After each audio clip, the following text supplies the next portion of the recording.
ሰላም ጤና ይስጥልኝ ውድ የተከበራችሁ የቡና ሚዲያ ቤተሰቦች የሰዓቱን ዘገባዎችን እናሰማለን። ከዜናዎቹ ጋር አማኑኤል ኃይል ነኝ። በቅድሚያም ቻይና በየዓመቱ በሻንጋይ በሚካሄደው ፎረም ላይ የአሜሪካን ዶላር በዓለም ላይ ያለውን ፍጹም የበላይነት ለመገዳደር የሚያስችላትን አዲስ ስትራቴጂ ይፋ ማድረጓ ተሰምቷል።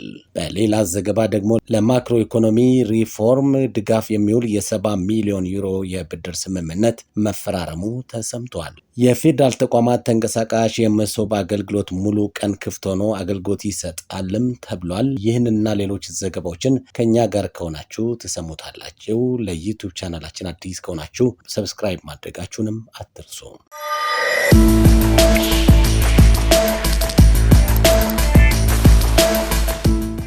ቻይና በየዓመቱ በሻንጋይ በሚካሄደው ፎረም ላይ የአሜሪካን ዶላር በዓለም ላይ ያለውን ፍጹም የበላይነትን ለመገዳደር የሚያስችላትን አዲስ ስትራቴጂ ይፋ ማድረጓ ተሰምቷል።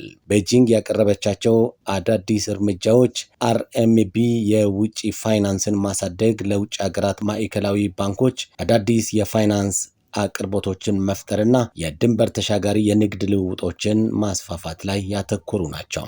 ይህ ሂደት ዶላርን በአንድ ጀንበር ሙሉ በሙሉ ለመተካት ሳይሆን የቻይናንና የሌሎች ሀገራትን በዶላር መዋቅር ላይ ያለውን ጥገኝነት ደረጃ በደረጃ ለመቀነስ ታስበው በተግባር እየተገነባ ያለ አማራጭ የፋይናንስ ልማት ነው ተብሏል። ይህ የቤጂንግ እንቅስቃሴ ከገንዘብ ነክ ጉዳይ ይልቅ ትልቅ የጂኦፖለቲካ ፊልሚያ ሲሆን አሜሪካ ላለፉት 80 ዓመታት በዶላር ኃይል በመጠቀም ስትጠቀምባቸው የነበሩትን እንደ ማዕቀብ መጣልና የዓለምን የፖለቲካ ፍሰት መቆጣጠር ያሉ የፖለቲካ ተጽዕኖዎችን ለመቀየር ያለመ ነው። ቻይና ይህንን የአሜሪካን የአንድ ወገን የፋይናንስ የበላይነትን ለመገዳደርና ለዓለም አቀፍ ማህበረሰብ አዲስ አማራጭ መድረክ ለመፍጠር በአሁኑ ወቅት ከመቼውም ጊዜ በላይ ምቹ ሁኔታ ላይ ትገኛለች። ዘገባዎች እንዳመላከቱት ከሆነም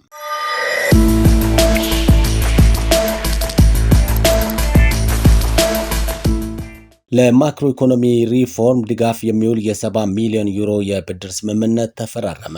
የማክሮ ኢኮኖሚ ሪፎርምን ለመደገፍ የሚውል 70 ሚሊዮን ዩሮ የረጅም ጊዜ የብድር ስምምነት ኢትዮጵያና ጣሊያን መካከል ተፈራርመዋል። የገንዘብ ሚኒስትሩ አህመድ ሺዴ በስምምነቱ ላይ እንደተናገሩት ኢትዮጵያ ከልማት አጋሮቿ ጋር ያላት የልማት አጋርነትና ትብብር ጠንካራ ደረጃ ላይ ደርሷል።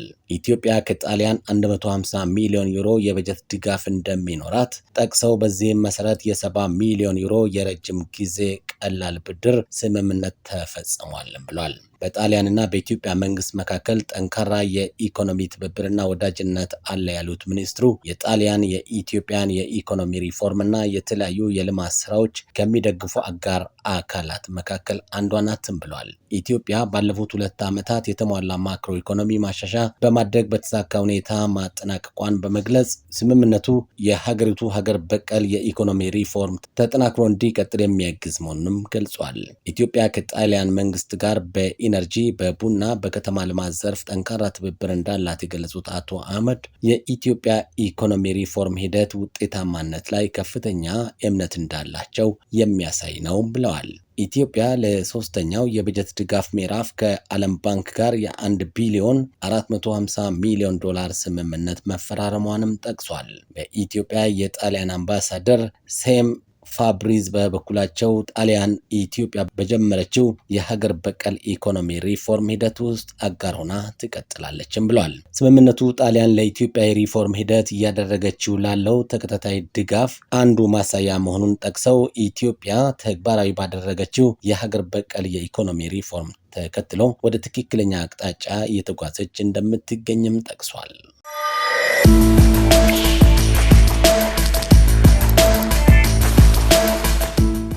በሀገሪቱ የአገልግሎት አሰጣጡን ለማዘመን የተጀመረው የመሶብ አንድ ማዕከል አገልግሎት ተደራሽነቱን ለማሳደግ የፌዴራል አገልግሎት ሰጪ ተቋማትን ያካተተው ተንቀሳቃሽ መሶብ የአንድ ማዕከል አገልግሎት ስራ ጀመረ።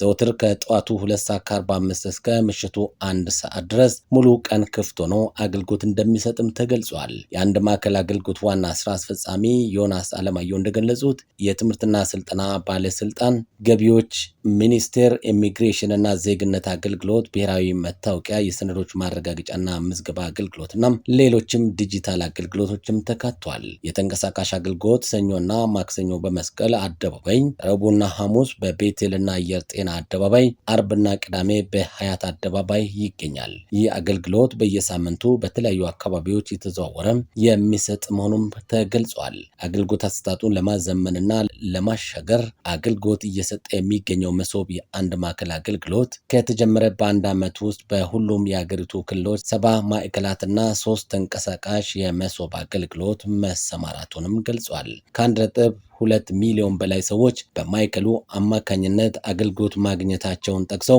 ፈጣን አገልግሎት በማቅረብ የተገልጋይ እርካታን 99 በመቶ ማሳደግ መቻሉንም ተናግረዋል። ተንቀሳቃሽ መሶብ የአንድ ማዕከል አገልግሎትን በቀጣይ በክልል ከተሞች ለማስፋፋት እየተሰራ እንደሚገኝም ተመልክቷል። ከቡና ሚዲያና ኮሚኒኬሽን የሳቱ ዘገባዎችን ይመስላሉ። አማኑኤል ኃይለ ነበርኩኝ። ጤና ይስጥልኝ።